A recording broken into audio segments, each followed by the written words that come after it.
Afternoon, everybody. Welcome to the matchday review of Leeds United versus Hull City. Leeds' second win in the league, second win in a row, third clean sheet back to back. So from the initial what's going on at Leeds, conceding 6-2, it's been a pretty calming 3 matches since then. Joined by Ben Locke from Lucky Leeds. Lucky, how are you doing today? And what were your thoughts on the top line of the game at the weekend? Yeah, I'm all right today, Joe. I've had a decent day, a bit of a rest day today. I recorded some videos last night, so I could do I've done a bit of running today. I've had a little nap. You know, the choice of having a day off, I guess. But yeah, I'm good. I'm good. Feels better to do those things when Leeds are doing all right as well, doesn't it? That's the truth of it. Yeah, happy times, mate. The sun's still out for now as well, so we've still got that as well. Well, it is here. I don't know about where you are, but nope, good here at the moment. Haven't seen it Rainy once. Manchester as well. Haven't seen it once. Is it? Yeah. So yeah, I'm good, mate. I'm good. Good. What did you make of the game, Lucky? Because it was we're starting to see a kind of a pattern emerge of how Leeds play. There's this 10-15 minute initial kind of bombarding salvo that Leeds go on, followed by a bit of a quiet spell, and then followed by what appears to now just be a second half dominance by Leeds against teams in pretty much second gear. It kind of has to be said. Yeah. I want to get your take on what you saw as the game from a top line perspective. Yeah, I think it's one of them games, and we've had a few where it's just professional. I think earlier on in the season, we're only 4 games in, but the first 2 games, there was a lack of control after them first 20 minutes that we all spoken about. We thought we were in control, but we're not really. We're not moving the ball quick enough, and they come back into it, start winning fouls, getting corners and getting up the pitch on counters and stuff. So that was always a worry. But now, I think in those periods after the first kind of 15 minutes, where they might get back into it naturally, I think we're controlling it quite well. And we still look very dangerous when we do win it back. And that's the key part. Our front 4, whenever we do win it back, look deadly. They look like deadly in terms of, they get forward, they attack. The end product's still a bit off at times, isn't it, with them lot? But as a 4, they're really good and they're really dangerous at all times. And that's the key part for me. They're never really sleeping. They're always kind of waiting to get that ball, and then suddenly they all run and they all go. So I think we look good as a team. I think we look dangerous, more balanced than earlier as well. It is definitely a thing.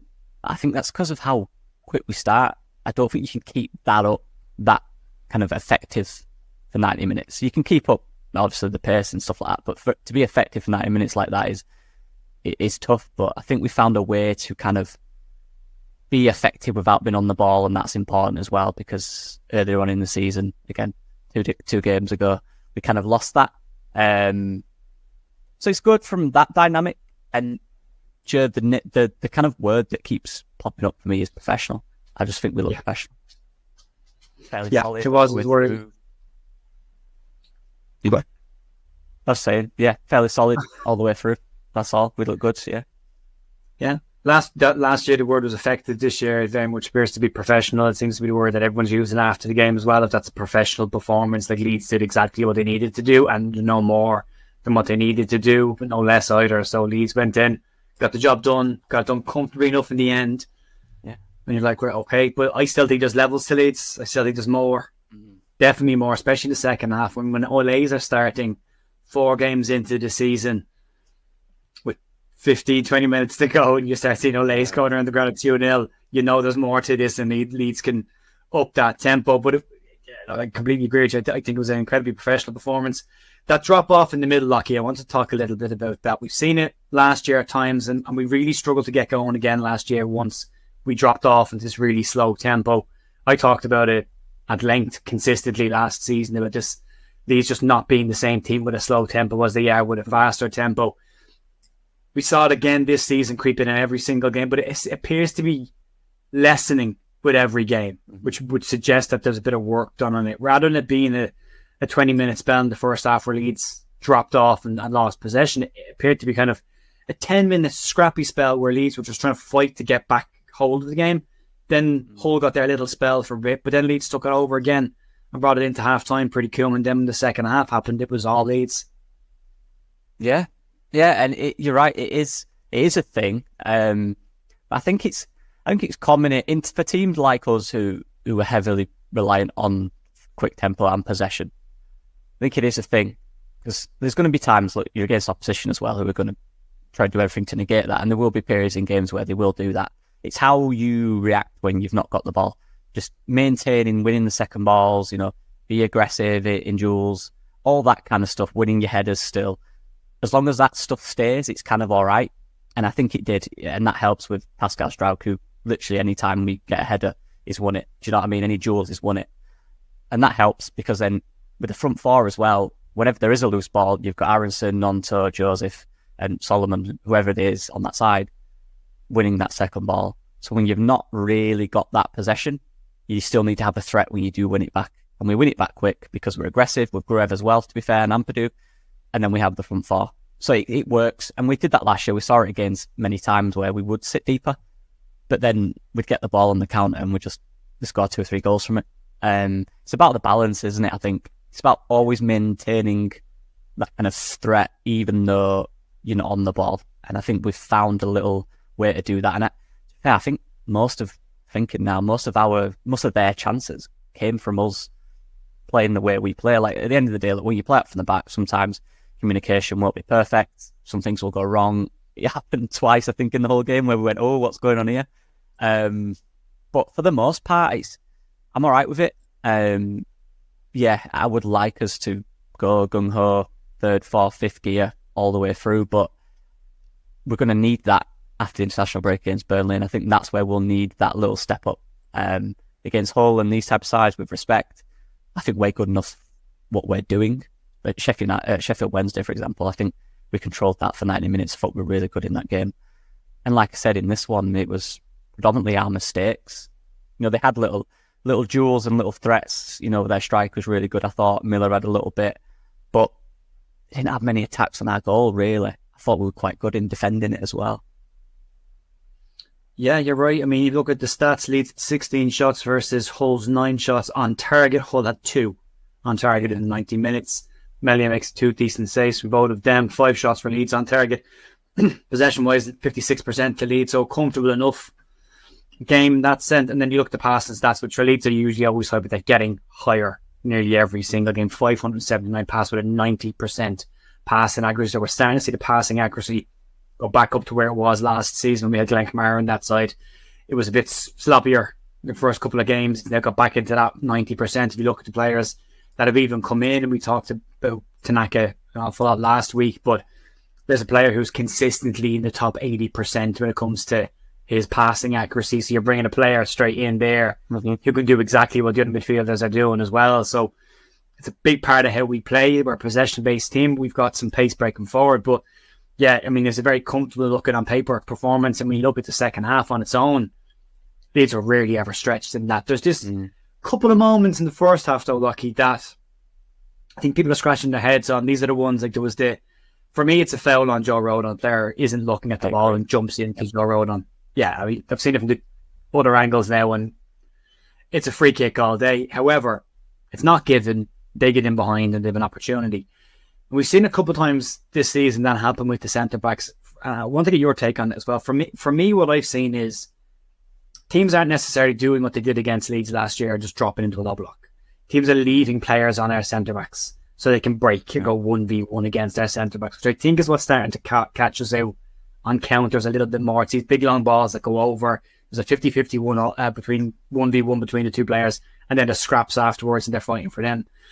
And I don't think we're used to it. Where last season, if the ball was cleared, it was Joe Rodon pick it up and restart the move, or go wide out to the fullback and we'd go again. And this year, they're just not getting that opportunity. I mean, man-marked nearly from an attacking perspective. But I wanted to get what your thoughts on that was, especially the back two. Struijk's been excellent 1v1, but he always is good 1v1. Joe Rodon's not looked himself, but is getting better as the games have gone on. Yeah. But I just want to get your thoughts on that. Yeah, yes, you're right. It's you look at our left side, Struijk and Firpo, I don't think anything's come down there at all. I'll be honest. Maybe it has, but I can't remember from, just thinking about the games. And looking at the highlights as well, nothing really came down that side.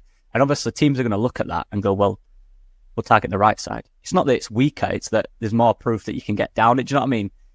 look at Pascal Stroud this season. I think he's sort of like you, I think he's been an absolute joke. I think he's been near perfect.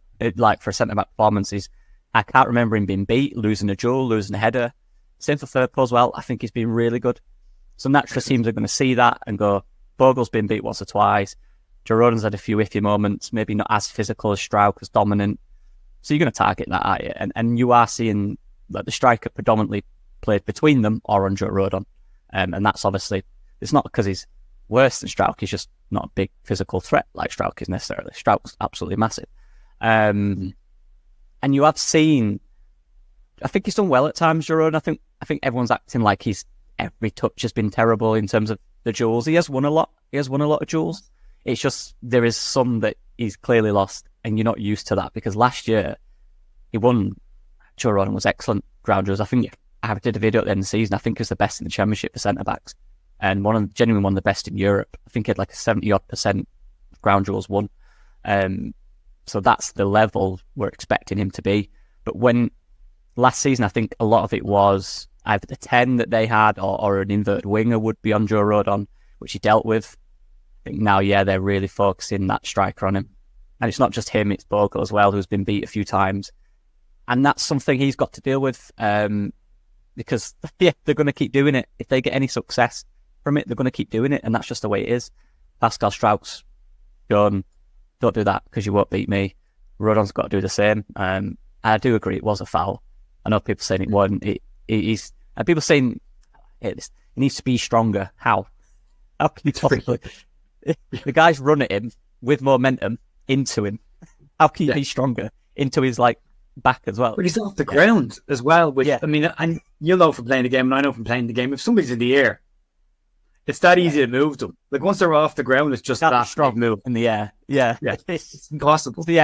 Look, I don't know. Maybe he should have timed his jump better potentially. I don't know. But at the end of the day, I do think it's a foul. I agree.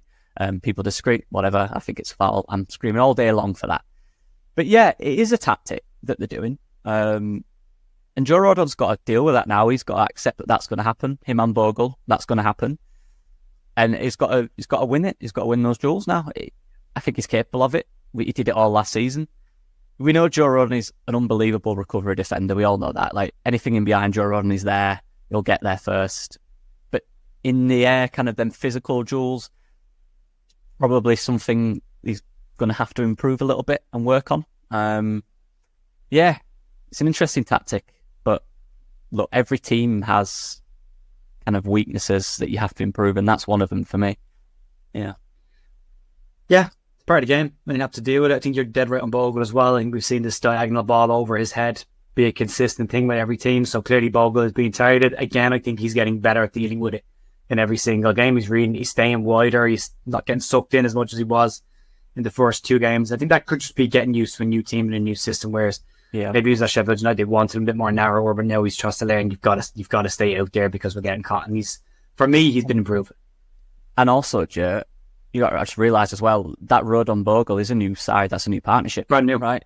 Brand new, because he went there, was it? Yeah. So, but still, was Rodon Stroke. He was great because they barely played with you last year. Yeah, but the consistent one is when Strout was in the team, Firpo Strout. It's been there for a while now, and they clearly know what they're doing with each other. The other two will learn. And I saw people mention his passing to Bogle as well. And again, that's just communication. That'll come, that'll develop, that'll take time, take a few more weeks. But it's all right. I'm not worried about Joe Rodon because I think he's brilliant. We forget that. He was probably one of the best, if not the best defender in the league last season. He's a very good player. Not worried about him.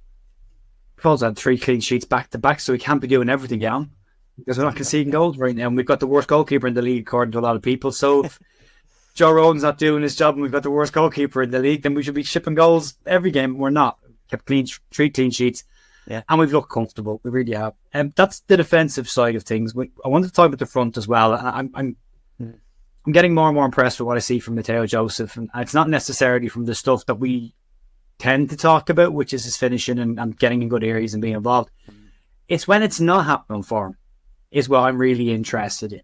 This is the part where a new striker coming into a team can very quickly find himself back on the bench after a couple of games without a goal.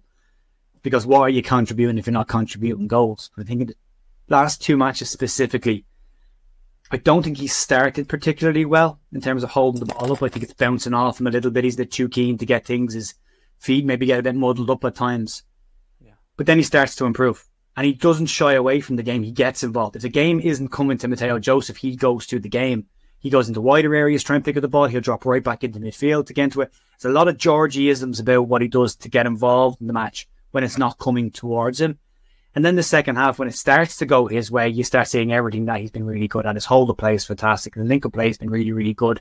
His pressing's excellent. His forcing players in the pockets is really, really good. There was a couple of stages during the game where Hull looked like they didn't know where to go coming out at the back because the press was so well done and him in the middle of that. And then, again, we said in pre-season, I have a funny feeling this front post run is going to be a signature goal for him, and then he goes and scores one. And it's a really good goal, Lockie. Then 99% of strikers won't score because it's a tough angle. He has to go back nearly, but he kind of opens his body up and flicks it kind of into the corner, which is really impressive as well. But in the build up to that, when Solomon takes his second touch, which we should talk about as well, because that's a fantastic cross for the assist, but when he takes his second touch out, so he's gone inside all the time, then he takes his one touch outside. The second he does that, Joseph changes his run, arcs it to the front post immediately to be there for a cross. Very impressed with what I've seen with Mato Joseph so far, and well deserved his goal in this game. What are your thoughts on Mato so far? Yeah, I'm just delighted to see him get a goal. He's needed that, and I'm glad he got it before the international break, so he's got that now. But yeah, the thing I absolutely love about Matteo is, like you said, it doesn't bother him if he gets bullied a little bit. Fine, he knows himself. He's young. He knows he'll get over it. He knows what he needs to do. He's such a smart young man. He loves to learn. Does Matteo? From what we've seen of him, from what he was when he joined Leeds and how he's improved as a player, physically and on the ball, he's crazy. And he loves to learn and he just wants to play. So if he does get bullied, I was the type of player, if I went 1v1 and, he took me out, it annoyed me and I'd be annoyed for 10, 15 minutes. Matteo is not bothered. He'll get over it. He'll deal with it. And every second half, like you said, every first half he's been good in bits, but he has lost some duels, but in every second half he's been unplayable. He's been excellent. And that's such a good trait to have as a young man with literally 4 games of starting experience in the Championship. That's all he's had. He's such a good trait. He is. I said this about Archie Gray, I know, but fortunately I was right. I said he's going to be in big leagues, doing big things very, very soon, and we need to keep up. And that's the case with Matteo for me. He won't be here next season for me in the Championship. Even if he scores 10 goals, I think teams will see exactly what he is and what he can be. So we need to get to the Prem to keep playing like that, because I genuinely think at his age and what he's done with literally no experience is very impressive. Yeah, he's, like you said, we know he's finishing, that little touch he had, the movement, he's really smart and intelligent, and his work ethic, he's got everything. He's genuinely, you look at a model for a striker and he's kind of got all of it, but the experience. And that'll come. He's really good, and I'm so glad to see him playing. I really am. But I will say, and I'm still annoyed we didn't get someone to be behind him to push him. Obviously, Patrick's injured all the time. Perot maybe, but he's more of a 10 for Daniel Farke. We know that. So I just wish we did, because there will be times in this season where maybe he's not performed for 3 or 4 games and needs that little push. And I wish we'd have got that. But he's excellent in it. And it's just a joy to see a young striker at Leeds United doing well. Lovely. Enjoying himself as well. Like, he's playing with a smile on his face. And then to see the social media stuff that tells you they're a pretty close bunch behind the scenes as well. When Leeds put the picture and they said there are cats and there are tigers and then there are lions. Yeah. And then it was there. And then I think it was Joe Rogan or someone who said he's going to start calling himself a lion now. And then Ferbo was like, please, Leeds, take this down. I love seeing that kind of stuff, because it tells you that there's a lot of confidence in that group, and they're all very happy and they're happy for him. And he deserves this, because as you said, he does work on things. He talked extensively in the summer about reading books on different types of training and how to get the most out of your body as an athlete. And he looks at other sports about his body shape as well. He doesn't just focus on football. It's how do I get better physically, and all that stuff is huge for players' development. But the fact that he wants to develop, he wants to keep getting better. I always say it, people have heard me on this channel say it before, when I was involved in training, I used to use in coaching as well. There's a model called KSA, knowledge, skills, and attitude. Knowledge you'll learn, skills that can teach you, attitude is all you. And without attitude, the first two don't matter, because if you don't want to learn, I can't teach you anything. He's come with an incredible attitude to get better and want to get better and consistently improve. And that's such a rare thing. And it's nearly, I won't say guaranteed success, but it will definitely put him in a position where he'll achieve something in his career, because he won't let himself not achieve it. He'll push himself to get there. So, and as you said, clubs will see that, they'll identify that attitude piece, and that's huge. A lot of clubs and a lot of even companies and businesses will hire on attitude first. The other two are secondary, but it's mainly, does he have the right, and Farkas talked about, Leeds have talked about having the right character in the dressing room, and that's attitude. That's all about the right attitude and the right kind of mentality in the dressing room. I think they're putting a really nice group of people together there, and long may it continue. But Mato Joseph wasn't on his own in a really positive attacking performance. Lucky, I thought. Yeah. We saw the debut of Mato Solomon, who had a really, really, really good game for me, except for the part where we just stopped giving him the ball in the first half. Stopped going over there. You're like, can we come back here, please, and give him the ball? But he was good. Willie Nonto thought a really good game again. Bit offside a couple of times, which is frustrating, but he's trying to get in behind the lines, which I'm okay with. But very involved. And then you have Aronson as well, who thought a really, really good game as well. Brendan Aronson got knocked off the ball once, but did get back up again and is fighting hard and is involved in everything. Could have scored as well. Had a good game. But your thoughts on the initial front three before it changes on it? Yeah, very impressed, genuinely speaking. Like, I was a winger for 20 years, well, 18 years, until I decided I couldn't be bothered running as much, and I wanted to be a fullback then, which we all do. Definitely, isn't it? Running down that wing all day, just running, go. Oh. I went the other way. I went from a winger to a striker, back to a centre back. That way. What were you, one of them? What type of striker though, Joe? Just give me the ball to feet, one of them. Or... No, put it behind. Put it in behind. All right. I was fast. Put it in behind and after. Yeah. That's it. I was always quick. I just couldn't be bothered. It gets to the point as a winger where there's just balls over the top. You're like, I'm just not getting it. I can't be bothered. But yeah, sorry. Yeah. And Solomon. So I saw a lot of people talking about how we cut inside a lot, and he did that, and it becomes predictable and all this stuff. I tend to disagree, because the winger's job, realistically, when you're a winger, it's you versus a fullback 1v1. How are you going to get the most out of him in 90 minutes? That's the aim.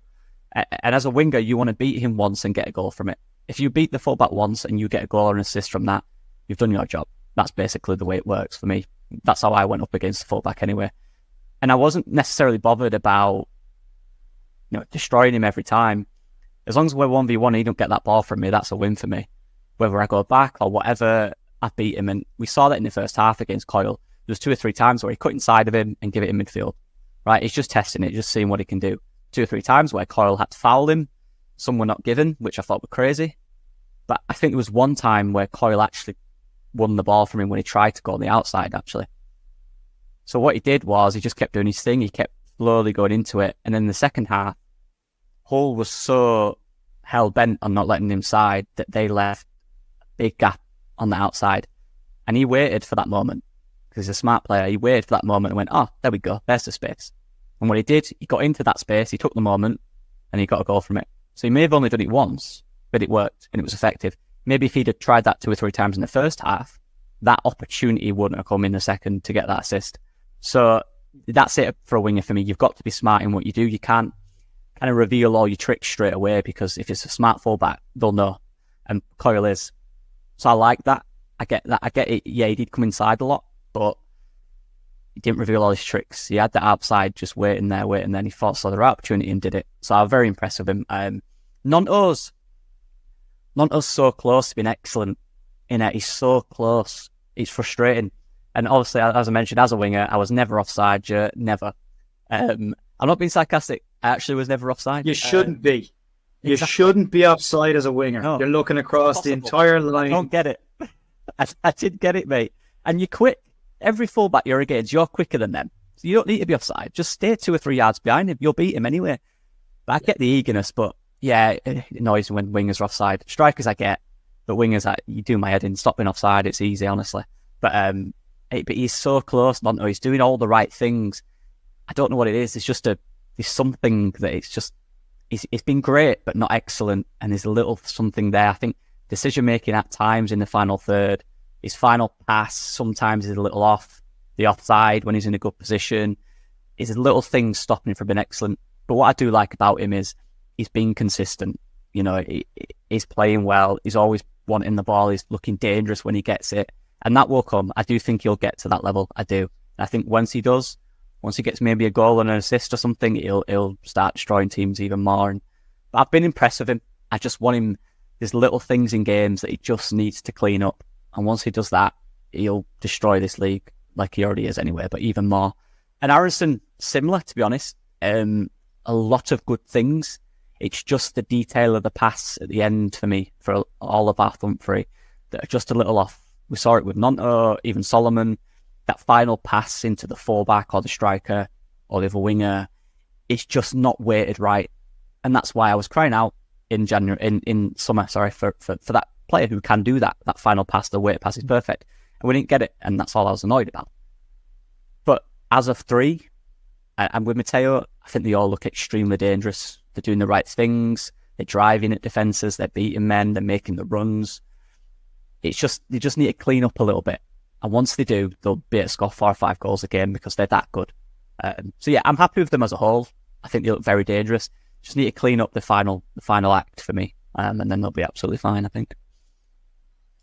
Yeah, completely agreed. Briefly, we'll have a quick chat before we wrap up on the substitutions. We saw 5 off the bench, and we're just entering into a little part of the game where Leeds maybe were starting to concede a little bit of territory back to Hull again. They were starting to get hold of the ball, and then we saw the 5 changes against Middlesbrough. And then Middlesbrough against Portsmouth didn't work exactly perfectly well for us. It seemed to work an awful lot better. It seemed to help Leeds get control of the game and grab it. We saw a debut for Tanaka coming on in the middle of the park and being very, very tidy on the ball and looking to be involved in it. And I know you're a big fan of the player, and you've in your post-match review afterwards, you said, I'm glad you've all gotten a chance to see a little bit of Tanaka or Tanaka. So keen to get your thoughts on him in a Leeds shirt, although it is a cameo. And then Largi Ramazani as well comes in and shows a couple of nice little touches. But Joe Piru also comes on and scores a lovely, lovely goal. And the big piece of this, and we've all said it, is there's a camera angle from behind the Leeds goal from the south stand. Mm-hmm. And the second Piru takes his first touch, Ampadu and Rodon are both celebrating. He hasn't even wound up to have a shot yet. And Rodon's doing this, like this, he scored. And Ampadu has his hands in the air, and then the ball goes in the back of the net. And you're like, there's sheer confidence in Piru when he's 1v1. There was no doubt in their mind he was scoring. So delighted for him after a very weird week. I've listened to lots of people suggest that this deal for Hamer did involve Piru. I've listened to BBC, and Adam Pope is on Leeds' side on this, where he says he doesn't believe that was the case at all. And in fact, he just believes it's retaliation from Sheffield United to try and unsettle Leeds the way to be unsettled. Hamer didn't work because Pirlo scores a goal and gives Leeds a 2-0 win. So there's that part of it. But on Ramazani and Tanaka, Lockie, good debut for the two of them. Yeah, all you could really ask in a debut, I think, apart from maybe a goal from Ramazani. He had a chance, didn't he? And he just a little hesitation. But yeah, Ramazani looks crazy, doesn't he? He looks very good, very aggressive, he loves to drive inside with all about the ball. His movement's so decisive as well. Yeah, he's going to take time, like Farker said, I think. But he's such a weapon to have. Very impressive him. He did everything. He didn't hide, did he? You know, he grew into the game a little bit and then was keen to just get the ball and do stuff with it. And that's what you want your wingers to do. He's even got the wristbands, like little tape around the wristbands that Somerville had as well, so a bit sad there, but yeah, I think he's brilliant, mate. He'll grow into this season, and give him a little bit of time, he's going to be deadly for us. You can just tell that he's too quick for a lot of these players around him. But I just want, you're right on Perot. I know you and me never criticise his finishing ability, and I saw people saying he should leave, we should get rid of him. Never get rid of your best goal scorer. That is crazy. And he is our best goal scorer. He's our best finisher at the club. And like you said, you could tell from the reaction of the players, they knew we were going to score that. I want that player in our team. He might not start. He might not really get the system. He might not fit it perfectly. But he will score you goals in a season. He's done it his entire championship career. And you cannot get rid of that. And I hope he scores more, because I actually like him. I like the way, like you said, he didn't let it bother him. He came on, he said, I'm going to come on and score. And he did that. And he looked good in the game, I thought he looked sharp. If that's a frustration, we just need that more. Because there's a good player in there. I remember against Norwich in the playoff final. semi-final. It's a Phenomenal. joke. Really good. Honestly, one of the best performances I've seen for a long time and for a striker. And why can't he do that more often? He just needs to find that, because there is a player there. I fully believe that. I know you've been advocate as that as well, Joe. You know there's definitely a player there. Like with, and then Tanaka, I just love him. We needed a possession-based 8, and we've got one. One that is not afraid to make the risky passes, one that wants the ball every second, no matter where he is. I was looking at him, I was watching him when he came on, and when he didn't get the ball, he looked a little annoyed, and I love that. He's just coming to the side, and he did pass it to Rothwell once or twice, and he's like, oh, give it here, give it me. He was telling him, he was going, give it here. I love that. That's what we need. We need that guy. And it's a shame, really, because he's tough, because I like Gruev a lot, and I think he's done really well. But the position we need is that 8 badly, and Gruev isn't naturally that. And Tanaka's coming in, and he is exactly what we need. As I feel for Gruev. And I still think it'll take time for Tanaka to come into it, because Gruev's brilliant. I think he's been really good this season. But he's not a box-to-box 8, is he? He's not a possession-based 8 that can go through the thirds and tick things around. So, yeah, that'll be a decision Farcross to make. I'm glad I don't have to. But Tanaka, I love him. Yeah, I wanted this guy for a year, and I'm so happy we got him. He's going to get... There will be times, I'll say this now to be fair, there will be times where he does slow it down and he does drop deep like Kamara did, and people are going to get frustrated. But that's, again, how we play. And there will be times when suddenly he'll start moving forward, and then he'll get forward. There's more end product to Tanaka than there was Kamara. And I love him, and I just want to see him. I'm annoyed. We've got 2 weeks now. I want to see more cameos from him, to be honest, even if it's a 10-minute cameo. Just the control when he came on, like, crazy. We were weighing. We were way. I love that. He's involved in all of it. He was in the middle of all of it. 20 odd passes in a 10-minute cameo, and he did like a 92% accuracy on it as well. And he's broken the record for the most amount of passes by any substitute with a 10-minute spell. So he's only come onto the park, and he's like, record done. Next thing, what's next? So, and if you think about it, we talked about players in the Premier League, like Rasmus Christensen was 10 million, and this player's 10 million, and that player's 10 million. And the Premier League money, you're like, if it doesn't work out, it's not the end of the world. It's only 10 million. Tanaka's cost, Leeds' initial bid came out today, that the first bid Leeds put in for him in June was 1.7 million that we bid for him. Yeah. And they said no. Wow. And they didn't expect us to come back in for him. And we did, with a 2.7 million bid. And they were like, and their description was, Dusseldorf described it as too good to turn down. You're like, yeah. All right. Because already at that amount of money, I'm looking at it going, even if he's an absolute stinker, what have we really lost there? That's not a massive amount of money. But from what I've seen so far, I don't think he will be. And it is a player, you wanted him for a year. With Daniel Farke, clearly you wanted him as well for a year. You wanted him before Glenn Kamara. He opted against him when he got the knee injury before he was due to come over to Leeds. So they opted and switched it to Kamara. He's gone back in now, and Leeds apparently inquired in June about the player first, and then let it sit for a bit, which also backs up the initial statement. We thought that Leeds had thrown the net out pretty wide. I'm waiting on feedback. I'm waiting to see where things landed. But yeah, he's looked really, really good. I'm excited to see what he'll do for Leeds United. I'm sure the club shop and the merch store will be inundated with Tanaka 22 shirts in the next couple of weeks and months. And good. That's a good thing to have. I'm excited about it. Lucky, when we get back from the national break, we have the little matter of a game against Burnley, which will be rough. They're behind us in the league just at the moment, but still a very dangerous side, very good side on paper, and they're sixth at the moment. Have only lost 1 game, 2 wins, 1 draw, and 1 defeat. They've scored 10, conceded 3. We've scored 7, conceded 3. But a good performance against them would set us up nicely, because there's a couple of tricky games in the next 5 when we do get back. And it's not just Burnley, but like you've got Burnley, Cardiff away to Coventry, who would be decent. That won't be easy. And then you're away to Norwich as well. You know, Farker will have to deal with that again. But between now and the start of October, you've got Burnley, Cardiff, Coventry, Norwich, and then you've got Sunderland in the start of September or start of October, and then Sheffield United straight after them. So the next month could really dictate where this league starts to level out coming into the Christmas period as well, which I can't believe we're talking about that, but there we are.